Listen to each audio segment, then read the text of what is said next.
This was genuinely one of the most fun times I've ever had reading a book. Hey, hi, hello, and welcome back to my channel. Today I'm gonna talk about some recent horror novels that I've read, because I've actually read a nice little range of them pretty recently. So I'm gonna be going over Incidents Around the House, 25 Days, and The Haunting of Blackwood House. We'll be going through each book and I'll give the description that comes with the book, my thoughts without spoilers in case you want to read any of them, and then we'll go through what I've rated each one near the end of the review. Starting out with Incidents Around the House. So this is by Josh Malerman. I've read one of his short stories before, but this is actually the first novel that I've read of his. This was a really interesting one because it is told from the POV of a child, which kind of is a little bit terrifying just because you're seeing things happen through such innocent eyes. So the description that comes with the novel is, this is a chilling horror novel about a haunting told from the perspective of a young girl whose troubled family is targeted by an entity she calls Other Mommy. To 8-year-old Bella, her family is her world. There's Mommy, Daddo, and Grandma Ruth, but there's also Other Mommy, a malevolent entity who asks her every day, "Can I go inside your heart?" When horrifying incidents around the house signal that Other Mommy is growing tired of asking Bella the questions over and over, Bella understands that unless she says yes, her family will soon pay. Other Mommy is getting restless, stronger, and bolder. Only the bonds of family can help keep Bella safe, but other incidents show cracks in her parents' marriage. The safety Bella relies on is about to unravel, but Other Mommy needs an answer. This book was first published June 25th, 2024. So Josh Malerman had previously written Bird Box, the novel version of that, but the movie itself had pretty big success. So I was pretty intrigued by that. In general, my thoughts on this book, the POV itself was incredibly interesting, seeing the story being told from a child's point of view.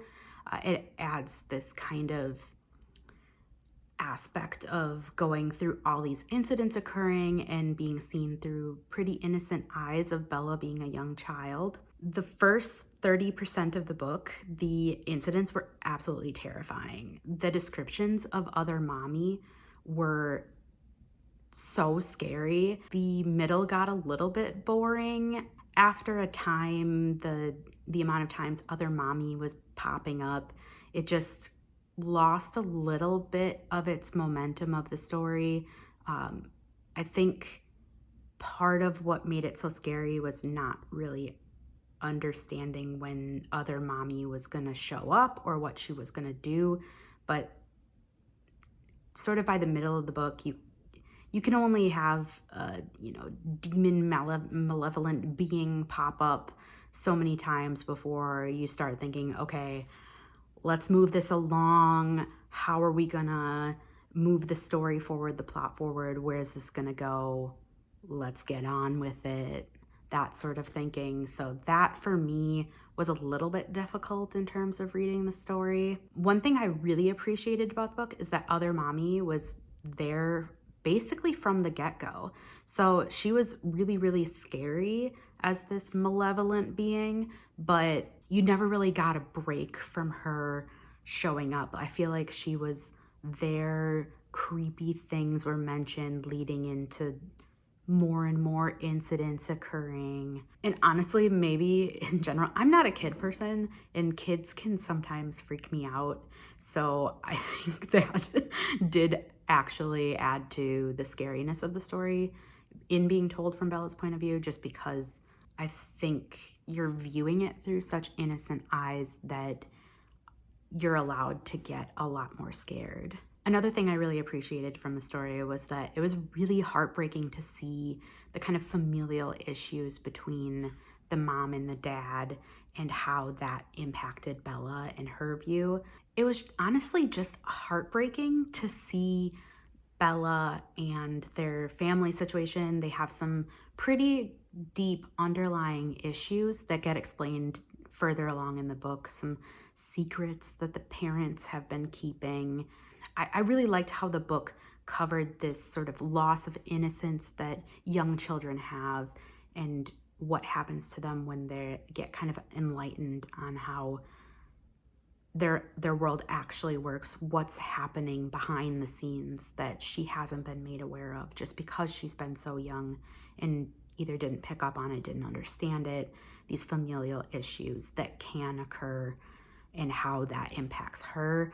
I really, really loved how well that was done and how well Josh Malerman used the reveal of what was happening within the family dynamic to explain sort of what might also be happening with other mommy and how she enters into this story and why she's there potentially. I will say that I did read this along with listening to the audiobook. Now, I know a lot of reviews say that the audiobook is kind of annoying. I kind of agree as well. It's a very high-pitched young child voice, obviously being told from the point of view of Bella, but it did get slightly annoying at times. One thing I didn't like, and it's covered right in the book description, is that Bella consistently calls her father Daddo. Daddo is just, I don't know what about it, but it just makes me really cringe. And it's just said so often because that's basically what his name is in the book, Daddo. So you don't really get away from that. Kind of my overall thoughts on this book were that it was really scary in the beginning part. It lagged a little bit in the middle. And then I did really like how the book got wrapped up. Parents having kind of a secret gets revealed.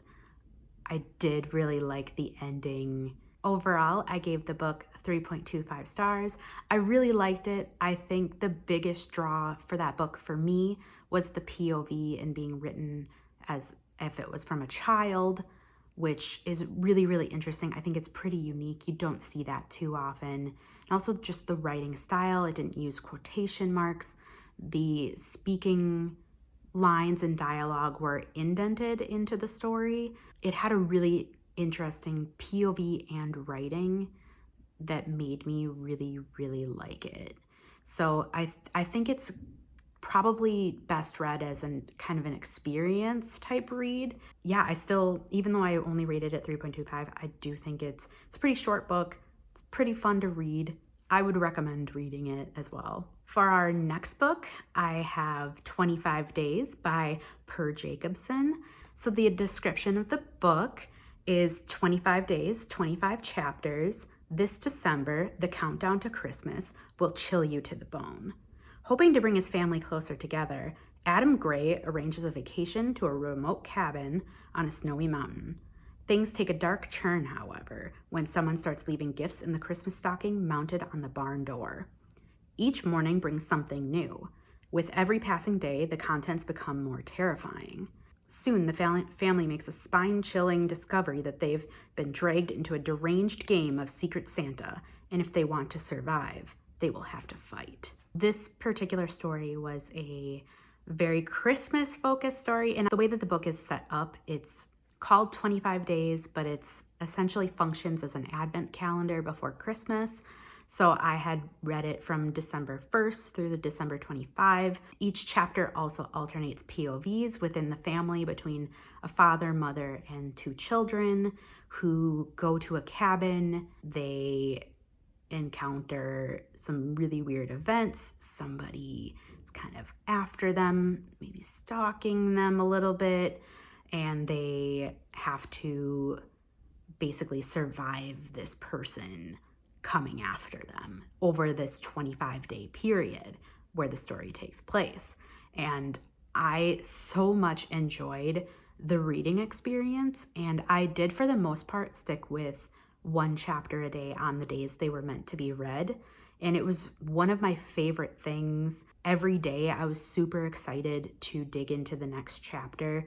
I cannot recommend the experience of reading this enough. I would just highly recommend doing that, putting that on your list of books to read next Christmas, or even if you're really interested, you could probably just like read a chapter a day or something over a month. It's pretty low commitment. And some of those chapters, it was really hard to put the book down. So this book was published November 1st, 2024. So it's a pretty recent book. I signed up for emails from the author just because I loved this book so much, and I see myself reading the rest of what Per Jacobsen has put out previously.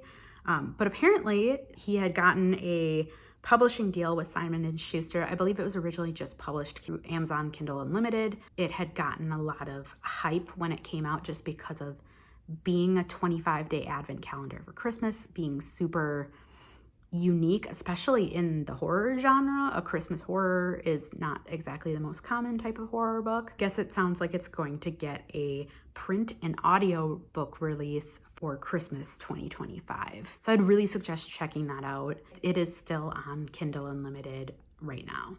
This was genuinely one of the most fun times I've ever had reading a book. It was absolutely terrifying and I could not put it down. My heart was racing. I didn't want to stop and limit myself to the one chapter a day, which is kind of the recommended reading experience. I was just absolutely in shock at what was happening. Things just kept escalating and escalating and escalating.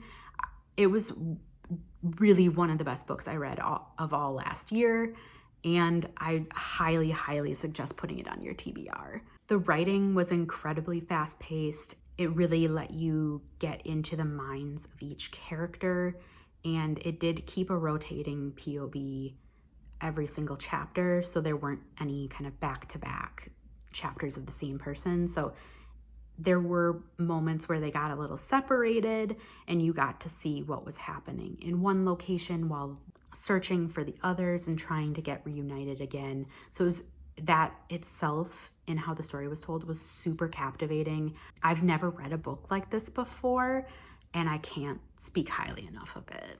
There's a consistent feeling of dread throughout the book. The things that are occurring keep escalating. I was expecting the book to take place in the cabin that they had rented for their winter break, but they actually had a lot of different locations mentioned throughout the book as they were moving through the plot. So it didn't get boring. I felt like the locations and the scenery of the different events that were happening really added a ton to the story. It added a lot of atmosphere to each event just because everything didn't just occur in one spot. I did take a look through some of the ratings on Goodreads just to see if what I thought of the story was kind of what everyone else was thinking. There were a lot of lower ratings, and I think that's because the story ends like some horror movies do. Not every horror movie or story is going to end wrapped in a tight little bow with the killer caught and everyone happy ending, run off into the sunset together. So this book doesn't necessarily end on a super happy ending, but I think the ending is incredibly fitting. I would say this book really reminds me of The Strangers a lot, but The Strangers is one of my favorite horror movies, and this book felt kind of like that movie. It had sort of similar vibes in terms of the main characters trying to survive while being hunted by, in that case, killers. I would say if you like The Strangers, you would probably really love this book. 5 out of 5 stars. I absolutely loved it. I cannot say enough good things about it. You don't have to read 25 chapters over 25 days. I think it just added a little bit to the experience and made it, like I said, more of an experience than just a book that you would typically read. So highly, highly recommend checking it out. Really can't say enough positive things about this book. And lastly, we have The Haunting of Blackwood House by Darcy Coates. So the description for this is, could you survive a week in a haunted house? Mara is the daughter of spiritualists. Her childhood was filled with seances, scam mediums, and talk of ghostly presences. When Mara finally left her family's home, she vowed she would never allow superstition or false religion into her life again. Now she's ready to start over with her new fiancé, Neil, in a world based on rationality and facts, but her past isn't ready to let her go just yet. Mara and Neil purchase Blackwood House, a derelict property outside of town. They're warned about the strange occurrences in the crumbling building. Doors open by themselves, voices whisper in the night, bloody handprints appear on the walls, and cold spots linger in the basement, where the house's original owner was murdered. But Blackwood was dirt cheap and came with a large plot of overgrown land.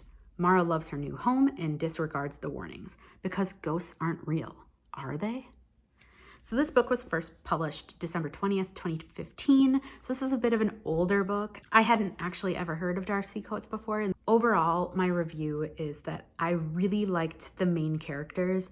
I loved that Mara wasn't having the ghosts. She looked at every possible solution trying to explain away all the weird paranormal occurrences that were happening in the story. She was a super strong female character. Neil was more of the voice of reason, talking her down, wanting her to leave the house. She didn't want to go.